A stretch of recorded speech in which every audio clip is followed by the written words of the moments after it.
My name is Tara O'Callaghan, and this is Real Opinions.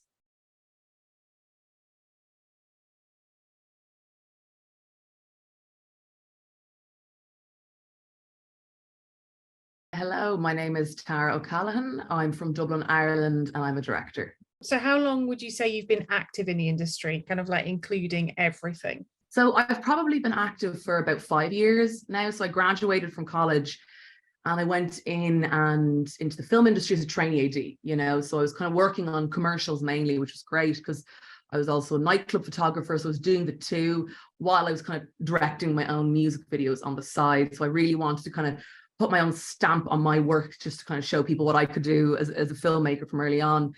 And then somebody in a production company called Motherland saw one of those music videos. So I worked with Motherland then for 2 years as an editor. So I edited a lot of their videos and kind of content. And I kind of slowly started to make the change there as a director. I did a music video that got a Vimeo staff pick, which was incredible. So I got that staff pick, and then the company were like, right, we'll support you as a director. So that's kind of when I almost transitioned from editing to full-time directing. Nice. And what was the music video? So it was a music video called Bloodstain for an artist, Wye Axis. We did it for €900, and we did it over 6 months. So that's kind of where I found my love for documentary, because what we did was, it was kind of a commentary. It was 2020. It was a commentary on youth culture in Ireland. A lot of hotels were popping up. People were really just kind of unimpressed with the state of, artistic facilities in Dublin. And I wanted to do a thing to kind of celebrate our generation, So I shot with 4 different groups of nightclub goers, and I kind of pulled from my experience as a nightclub photographer, because I'd always see people, how they were dancing and moving, all their different groups. I shot with 4 different groups across Dublin, and then COVID hit a week or 2 after we wrapped. So it was almost like I had this beautiful time capsule of what Dublin was like pre-COVID. So we spent months editing that, and it was so perfect, because the timing of when we released it was almost like people were dying to get back out again over COVID. So it just kind of captured that moment of like, oh, I'm dying for a party. So we kind of released that, and it went a little bit kind of viral around Dublin, which was great, and which led to the staff pick. Obviously, we know your work is working in documentary, and obviously you kind of trained in as being kind of a drama director. Yeah. How do you pick and choose your projects now? Like, have you kind of been bitten by the documentarian bug, or is that something where you're like, actually, it depends on the project? Well, personally, I just get bitten by the passion bug, like I really I trained as a drama director, and then I did my grad film, and I was unhappy with how it looked, but I couldn't figure out why. I was like, there was something wrong, but I didn't really know what the crack was. So I wanted to really experiment with different types of filmmaking just to kind of improve my knowledge. So I did, music videos, commercials, then that music video in the documentary style. And I loved working with people. That kind of led me to Call Me Mommy. It was that music video that kind of gave me the documentary buzz. So I remember coming up with the idea for the documentary in a walk with my friend. And, it was just something that I was very inspired, very passionate about, because a lot of women my own age were getting involved into online sex work. And I thought, being, the idea of kind of being on the cusp of some sort of change in society or culture, which OnlyFans really was at the time. And I hadn't really seen that film before, and I kind of wanted to make the film I hadn't seen. And it was all girls my own age. So it was like, wherever inspiration takes me, I think is what really gets me. And now that I've done a documentary, I kind of want to go full circle back to drama. So is there a place or a location that you've always wanted to make a film? There is. I would love to make a film with the Balkans, or Serbia in particular. Oh, amazing. I mean, that sounds so rich with personal history as well. Yeah. Would that be something that you would feel comfortable tapping into, or is it more like you'd have to remove it to kind of be able to? No, I would love to be right in the thick of it. I think that's where the best films come from, is when your own soul is in the project. Tell us about one of your favorite festival experiences.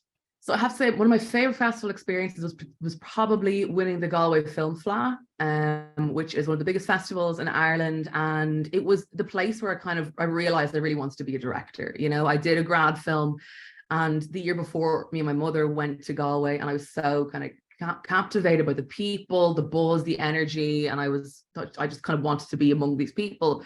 And I kind of said to myself, right, if I can get a film in here into this festival, maybe I can do this directing thing. And my grad film got in, and like it was, you know, just such an incredible feeling to be amongst those filmmakers, and then, you know, 2 years later to actually win at the FLA, you know, the best short documentary was, it was, you know, like a dream come true experience, being there and just kind of having the film so well received of, you know, of my peers. It was yeah, I left like on a pretty massive high after that, and as well, kind of leading up to the festival though as well, like it was quite tough because Call Me Mommy, the short that I did, had a lot of sexual content, so we were being rejected from a lot of festivals. So I went into Galway with a lot of knocks, not really expecting much, so it was a complete surprise then when I won. How do you feel when you finished a film? Your whole world has been this film for, you know, 2-3 years, and then all of a sudden you're just finished that film and you're being asked what's next, and that's scary. It's like you kind of feel like, you know, not a death, but like you're letting go of something that's so personal, and then you have to find something that has given you, that gives you that same, you know, inspiration or passion as the previous thing. So I guess that's kind of a hard thing for me to figure out sometimes. And what do you want people to feel like when they've watched your work? Getting people to maybe not change their opinions, because that's a very hard thing to do, but to potentially question their own beliefs would be a great outcome. Who or what is your inspiration, and has this changed at all? I think I've always been inspired by strong women, and around that period, like, you know, Lena Dunham, Amy Schumer, or even kind of throwing it back like Jane Fonda, Mama Cass, like not just in film, but in many different disciplines. I think women who are kind of killing it and going against the status quo are something that I really look to. On a side note, you mentioned Mama Cass, and my hair is normally brown, like dark brown. That's my natural color. And I used to have really long, thick, curly hair. And because of my wearing glasses, my dad would always say I look like Mama Cass. That's a good compliment. Legend. Love her. She's incredible. But yeah, I just love women who break the mold or break some sort of structure. It's yeah, so inspiring. What has someone done for you that made you feel wanted? Giving me a shot or giving me a chance to direct has always made me feel wanted. You know, I think when someone gives you a job or a project, you know, it's that little thing of them believing in you, I guess, or, you know, being encouraging, or somebody who not complimenting necessarily, but kind of connects with my work. I guess is something that's very inspiring. Yeah. What's the one thing that makes you disappointed about the film industry? I feel like the industry, it's quite an old-fashioned structure. I think it's very much structured against women and families and a family environment, which I think it's very sad, especially for me. I'm a young female, you know, I would love to one day have a family. I'd love to have kids, but I am looking to women who have that in the film industry, and it's almost like it has hampered them. You know, you're seeing men go back to work straight away. Women, you know, generally take more time off with their families and kids. And I don't think the industry accommodates to that environment. I think we've got a very old school structure and workplace environment that really hasn't changed. So I'd love to see the working day changed, or it facilitate mothers and families more. Yeah, definitely agree. I mean, we had another client kind of do one of these real opinions, and the idea is that she was told that if you have a family, you're not coming back. Like you're going to spend so long trying to claw back to like that. For sure. Yeah.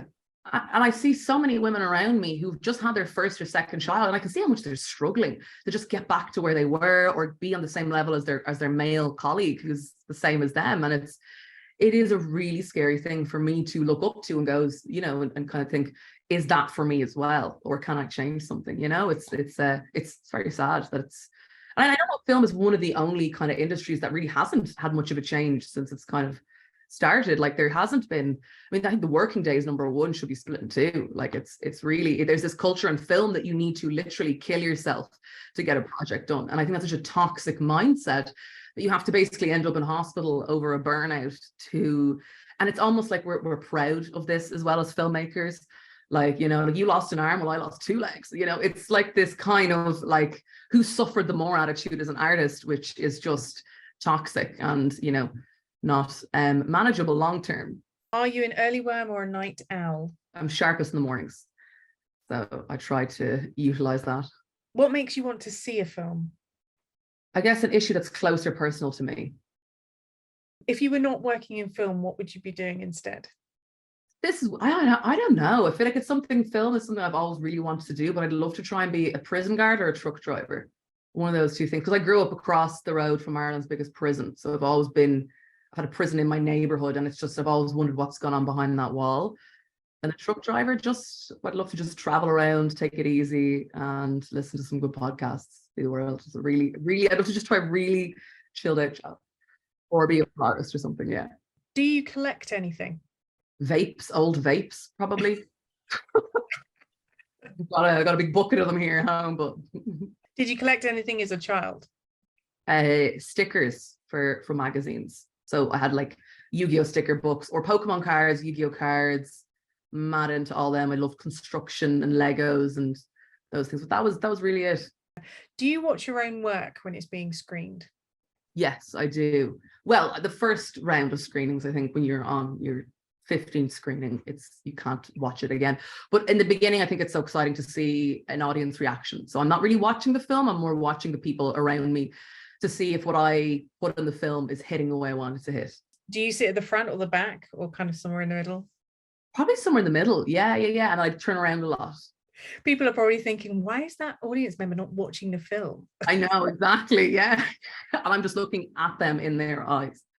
If you were stuck on a desert island, what one film would you take?